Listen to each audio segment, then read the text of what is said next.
DeSoto and the DeSoto Plymouth dealer, coast to coast, present Groucho Marx in You Bet Your Life.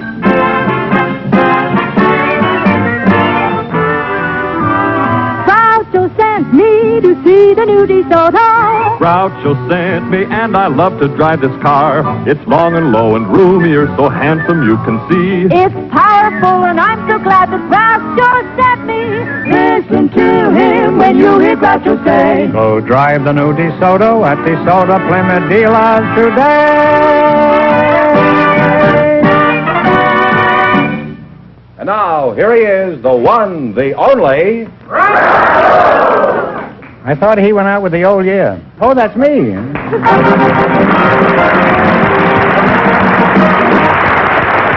Well, here I am again with $1,000 for one of our couples, and if any of them say the secret word, the duck will fly down and pay him $100. The word tonight is water. Okay, Donald, scram. Go ahead with this thing, George. All right, Groucho, we have a young married couple for you. Me? Well... You mean for each other? Yes, the young married couple are Sergeant and Mrs. Sylvester Nelson. Folks, would you come in, please, and meet Groucho Marx. Welcome for the DeSoto Plymouth dealer. Say the secret word, and you'll take home an extra $100. It's a common word, something you find around the house. Sergeant Sylvester Nelson. That's I right, take it sir. you're a Marine, judging by the uniform. Is that right? That's right, sir. Uh-huh. Sir, you don't have to say sir to me. Just call me Colonel, that's all. I'm kind of nutty anyhow. With a name like Sylvester, I'm sure you must be a fighting Marine, huh? Oh, I sure am. They call me Ski, though, Doctor. You do, huh? What do you do from the Marines? Play in the band? No, I'm a staff sergeant of the machine gun platoon. Machine gun? In that case, sir, you can call me Groucho, huh? Now, Mrs. Nelson, that's you, huh? What is your first name? My first name is Colette. Colette, oh, French, hein? Parlez-vous français? Oui! Oh! By the way, est-ce que vous avez vu de jolies filles à Paris pendant votre tour? I can't. I'm going fishing in the morning. Whereabouts in France do you call home, Colette? Well, I was born in Angoulême, but brought up in Bordeaux. Born where? Angoulême. Angoulême? Oui. Oui. No, I mean just you. I don't know where he's born. I'll ask him later. Well, Colette, now that you're in America, what do you think of us and our ways? Did you find us confusing when you first came here? Oh, oui, sometimes. But I think my worst experience was on a train ride from New York to Wisconsin, Green Bay, Wisconsin. Where'd you go, to Green Bay? Oui. I was expecting my first baby, and I was traveling with Fifi, Who's Fifi? my French poodle. Wasn't Fifi a comfort to you on the train? Pulito saying no, she was pregnant too.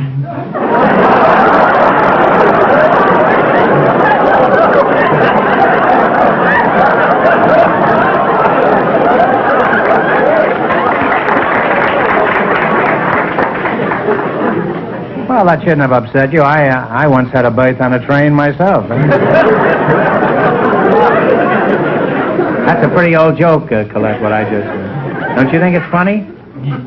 I had a berth on a train. Which joke? Didn't you hear the joke? I said, don't let it upset you. I once had a berth on a train. I had upper 8. I understand. Well, I don't think I can explain it to you. Sylvester, why don't you explain it to him? Huh? Well, he was going to have a birth on the train. He had a birth. He was going to sleep, but you're going to give birth to a baby. And Okay. hips are all... Explain the rest of it later, Sergeant. You know, in 40 years in show business, this is the lowest I've ever sunk. When one contestant has to explain my jokes to another.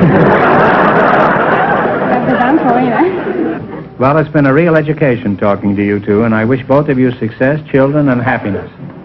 Yeah. And if you ever see Fifi again, give him my love. Oh, she has got 7 pups lately. Well, give the whole 8 of them my love. Now let's play You Bet Your Life. We start you off with $100. You try to increase that bankroll by answering any 4 questions in the category you picked yourselves. If you miss a question, you lose half of your bankroll. Is that clear, Colette? Oui. Oui, huh? Oui. You selected music, and remember, the more the question is worth, the harder it is. Now, you can start with a 10 or a 20 or 50, 80, all the way up to 100. 7, $70? 70. All right, in music, what is the mechanical device used to mark the exact tempo? Oh,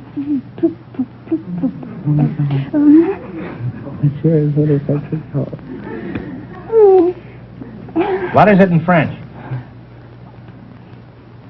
You can see what you can. What is it in Hungarian? Well, I'm sorry. It's a metronome. Metronome, oui. Oh la la. Well, you still have half your $100. What is ooh la la in French? Oh, wait. I'm sorry. Yeah. All right, now don't get discouraged. You've got a long ways to go. You still have $50. Now, what are you going to try this time? That's going Oh, I'm to be 80. All right, A. Seymour Brown and Nat Ayer wrote a song back in 1911 that keeps popping up regularly. I'm sure you can identify it. Now, you listen. Okay, Jack.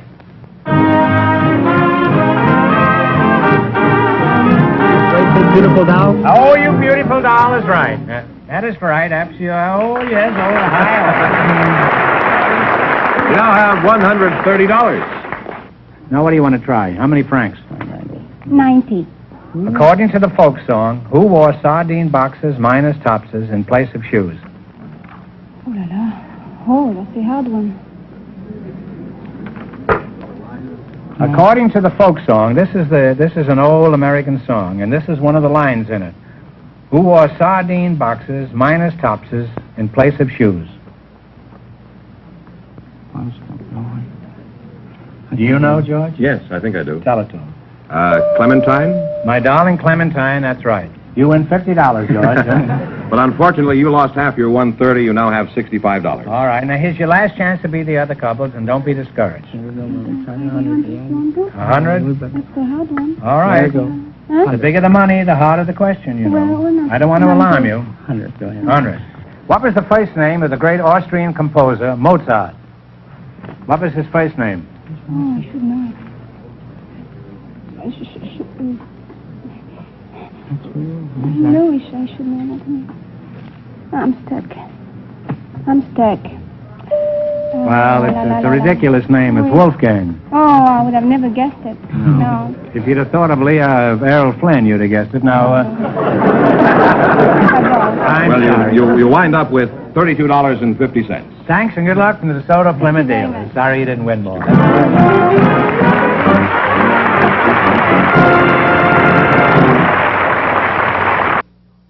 A young lady with a very interesting job, Miss Marilyn Pierce. Her partner is a special guest, one of the best-known names in the world of golf, Mr. Jim Ferrier. Folks, would you come in, please, and meet Groucho Marx. Welcome to You Bet Your Life. Say the secret word and divide $100. It's a common word, something you find around the house. Jim Ferrier, eh? Put it there, Jim. Glad to meet you. I'll get around to you in a minute, Jim. You practice your backswing, and I'll practice my approach. Let's see, you're Marilyn Pierce? Where's your home originally, Marilyn? Newport, Rhode Island. Newport? Oh, that's a pretty swanky place. I was thrown out of a hotel there. Did you have a job back in Newport? No, not Newport. I moved to Boston at an early age. Oh, Boston, And I was a model there. A model? Mm-hmm. Well, are you still a model? No, not anymore. I found that it wasn't intellectually stimulating. Well, some of my best friends are models. You could still be a model and have intellectual satisfaction. You could be a cover girl for the National Geographic. Well, it wasn't much of a challenge. What sort of work do you do now, Marilyn? I'm a dog trainer. A dog trainer? Yes. And that gives you intellectual satisfaction? Oh, yes. Why is that? When a dog digs up a bone, does he tell you it comes from a dinosaur or something? No, but breaking the language barrier between a dog and a human being is really an accomplishment. Yes, it certainly is. After all, some human I beings... find it much simpler to kick them. Just four-legged dogs, are those the only ones you concentrate on? Yes. What about an old cocker spaniel? You wouldn't be... Let's talk about your work as a dog trainer. That sounds very interesting and most unusual for a young, attractive girl. Where do you train them? Well, I train dogs at their own homes. I go to the home and train the owner. You train the owner? Yes. What does he do? Get on his hands and knees and run around the room? No, not quite. I train the dog and show the owner how to manipulate the leash and the correct commands to give to the dog. Have you been standing here all this time? I'm listening. Isn't that funny? I didn't even know you were here. Never underestimate the power of the Philadelphia Bulletin. Where are you from originally, Jim? I came from Australia. Oh, down under, huh? The I've been- Antipodes, huh? Yes, I've been here 15 years. I came from Sydney originally. Is that so? Played professional golf here for 15 years. Mm-hmm. What are some of the important golf tournaments that you've won? I know you've won many of them. Well, I won the National PGA Championship in 47. I won the Canadian Open twice. I've won 5 Australian championships and quite a few of the big money events around the country. I now at Lakeside Club here in Hollywood. Oh, I see. Huh? And hope to have you over one day. Yeah. Well, do you ever play at Hillcrest? Oh, yes. Matter of fact, playing there next week. Oh, tournament, huh? No, just a little friendly game. If you have a loose dollar or two. I have a loose dollar, but I haven't got a loose moment for them. I play golf, too, you know. What is your handicap, Jim? Well, as a pro, I don't have a handicap. Well, congratulations. How is it a tall, handsome man like you isn't married? Oh, I'm married. I have a wife. You just said you didn't have a handicap. Well, Haven't you got the same handicap that 50 million other men have? Well, I don't consider my wife a handicap. No, you had a bad lie, Jim, but you recovered very nicely. Well, I'd like to go on talking to you two, but it's time to play You Bet Your Life. In the race for the $1,000, the first couple won $32.50, and the secret word is water. Now, you select the general information quiz, and remember, the more the question is worth, the harder it is. I think we better start a lead, you know, Steve. 80? Oh, that's kind of big. How about 50? 50? 50 be all right? Mm-hmm. Okay. 50. All right. What type of merchant indicates his trade by suspending 3 golden balls over his front door? Pawnbroker. Yeah, pawnbroker in the hock shop. That's right.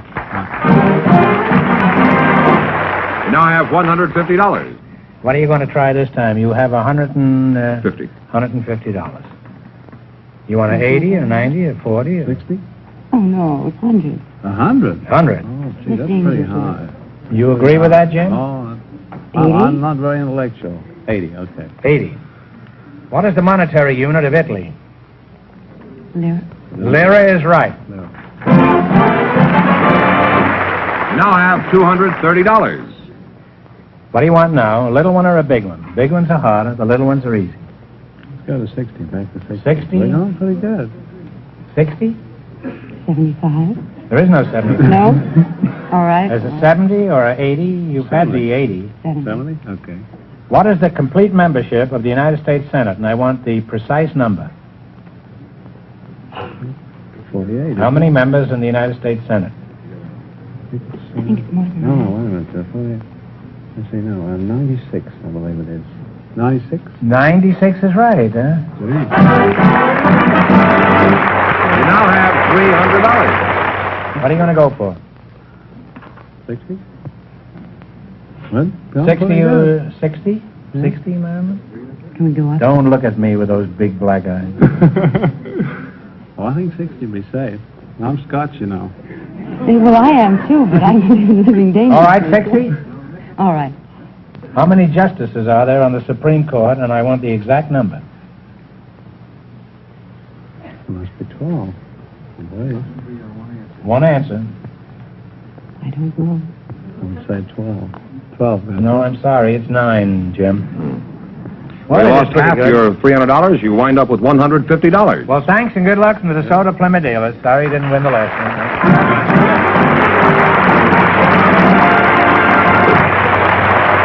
Groucho, we invited some school teachers to the show tonight, and just before we went on the air, our studio audience selected Mrs. Evelyn Sorrells. Her partner, Mr. Floyd Humiston, has an unusual occupation. So, folks, you come in, please, and meet Groucho Marx. Welcome, welcome to the DeSoto Plymouth dealers. Say the secret word and divide $100. It's a common word. It's something you find around the house. Isn't she cute? Evelyn Sorrell, and Floyd Humiston. Evelyn, I'll start with you because you're a girl. You're a teacher, is that right? Yes. Oh, what a nice little teacher, huh? Where are you from, Teach? I teach at Del Monte. Are you married? Yes, my husband goes to Caltech. Oh. Well, I'm sorry to hear that. Floyd Humerson, huh? Yes, sir. How old are you, I'm Floyd? I'm 24. Now, Mr. Fenneman says you have an unusual profession. What do you do, Floyd? Well, With a name like Floyd Humerson, I should guess you're a flute player with a Philharmonic. What do you do? Well, I train lions, Groucho. What was that? I train lions. You mean the van and storage company? No, the kind that eat meat. How long you been doing this kind of work, Floyd? About half an hour? No. People say anything to get on this show. Trains lines. He probably sells pencil sharpeners or something. I could use one. My head has been coming to a point lately. My father was a lion trainer, and so I've been at it since I've been about 8 years old. What did you do? Did you start training mice first when you were a kid? Well, no, just being around them. You say your father was a lion tamer? Yeah. What happened? Did he collect his severance pay? No, he's retired. He's in the termite business now.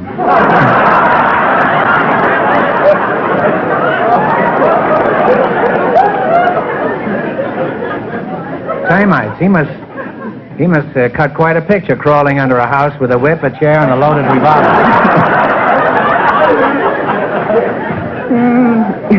Where did he find these termites? On the lion? Well, I don't actually know. I've been worked with him a little bit, but was your mother in the animal training business too? No, she was an aerialist with the circus. Flying in the air? Yes. Well, that sounds like a typical American family, doesn't it? He trains lions, his father chases termites, and his mother swings in the air. That's what you call the ideal American home. Must be very restful around there around dinner time. Do you have any brothers and sisters, or does the lion do away with them? Yeah, I have a half-sister, Groucho. You have a half-sister? Yeah.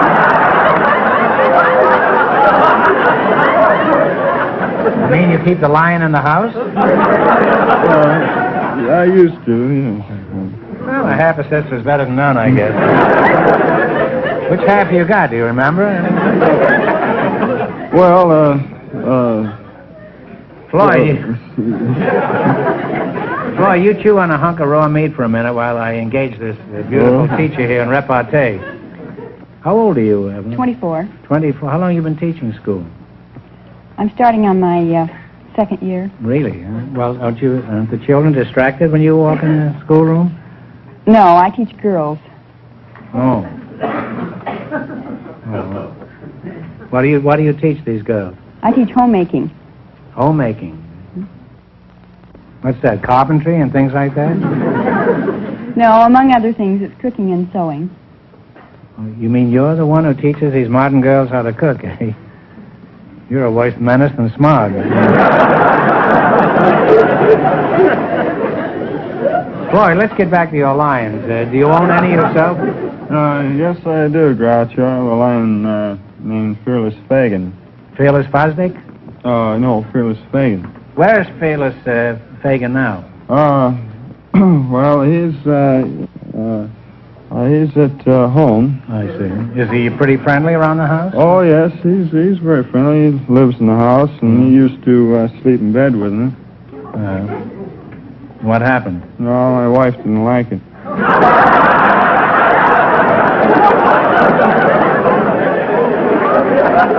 Well, I think there's some justification for that. I think you should have got her a lion, too, huh? Now, where do you keep Fearless Fosdick now? Well, I keep him up in Thousand Oaks, and that's we have a lot of animal compounds and one thing and another up there. And so you keep him in a tree, you say? No, in the house. You said in the Thousand Oaks. Oh, well, it has Thousand Oaks supposedly. Unless they might have cut one down. What a... Is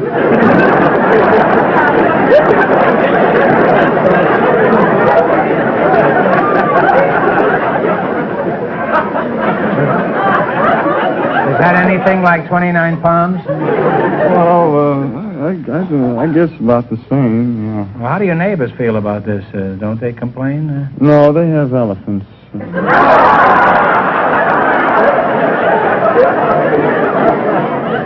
Well, that I can understand. Having an elephant in the house is logical, but having a lion, that's ridiculous. You must live a rather interesting life, Floyd, with a lion in the house. What do people say when they ring the doorbell and the lion answers? Oh, well, not too long ago, why, we have the Dutch doors in our house, you know, the kind that open up one at a time. And so... what do you mean, open up? Well, you know, it's kind of used to have in barns, you know, where they sawed them in half, you know, where the bottom part opens up and then the top part opens up. This is like your half-sister, huh? Well, anyway, so this Fuller Brushman, he came up to sell me some brushes, and so I was talking to him, and so Fagin stuck his head out over the door and top of the door, and so I still have the man's brushes and briefcase.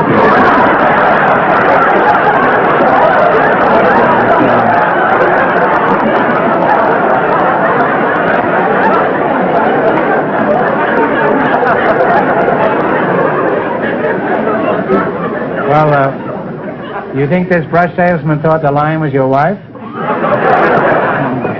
Isn't your wife afraid of Fagin? Oh, no, she's not afraid of me or Fagin or anybody else. I guess you have your wife pretty well trained by this time, huh? Oh, no. Women are the hardest things in the world to train. They have the cunning of a tiger and the stupidity of a lion, and well... No, let it go. You know what I mean. Let it go. You're not going home tonight anyway. Well, I hate to break this conversation off. It's been very educational and extremely interesting. Okay. However, it is time to play You Bet Your Life. In the race for the $1,000, the second couple is leading with $150. Now, you selected the animal kingdom, and remember, the more the question is worth, the harder it is. Now, what do you want to start with? 10, 50, 60, all the way up to 100? 80. $80. What do you call a young or nestling pigeon? Let's say, I ate some on toast one time.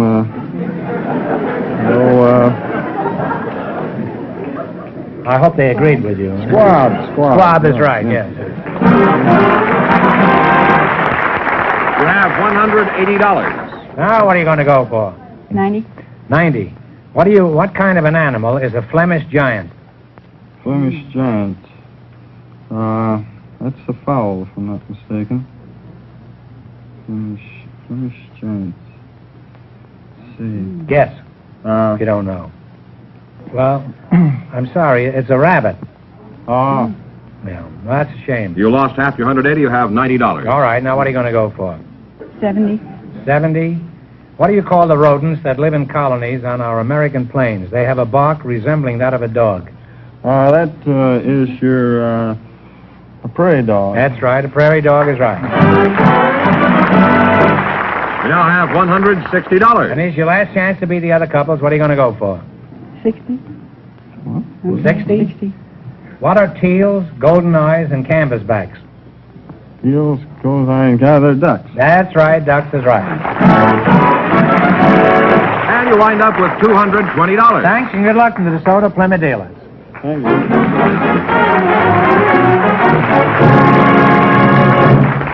That means that Mrs. Sarles and Mr. Humiston, with $220 in just 1 minute, get the chance at the DeSoto Plymouth $1,000 question. Mrs. Sarles and Mr. Humiston all set for the DeSoto Plymouth $1,000 question. All right, here we Thank go you. for $1,000. I'll give you 15 seconds to decide on a single answer between you. Think carefully and please no help from the audience.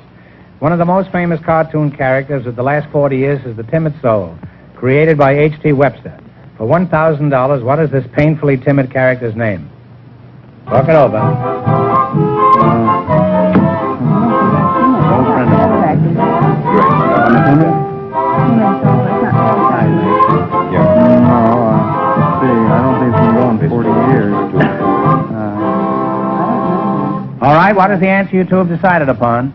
I'll take a long guess. It wouldn't be sad sack, would it? No, it's Casper Milk Toast. Oh. So that means the big question next week will be worth $1,500. Well, they lost the big money, but how much did they win the quiz, George? $220. Well, thanks and congratulations to both of you and to all of our contestants on the show tonight.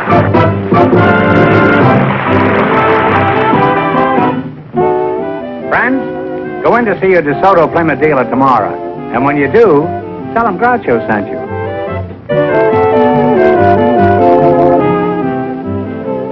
Be sure to tune in next week, same time, same station, for Groucho Marx in You Bet Your Life on television.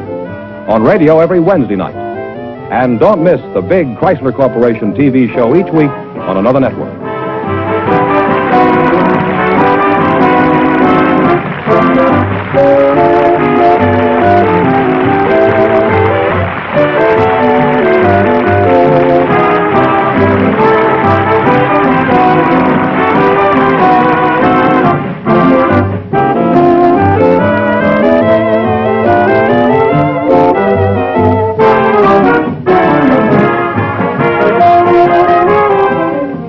This is George Fenneman signing off with a message from the National Safety Council.